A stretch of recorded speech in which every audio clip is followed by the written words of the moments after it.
Mga insan talaga, oh.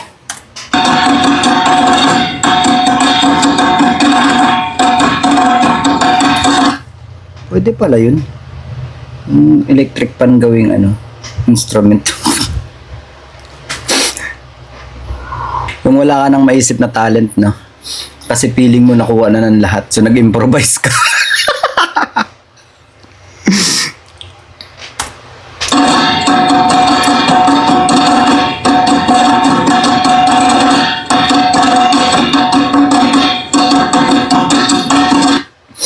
Tsura dito hindi ko alam kung nanay ito o kapatid eh.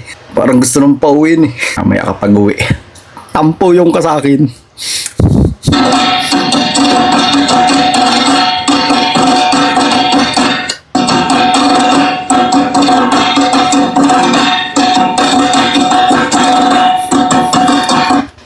Napapahidbang din naman si ate. Yan talaga mga pinsan ko, ah.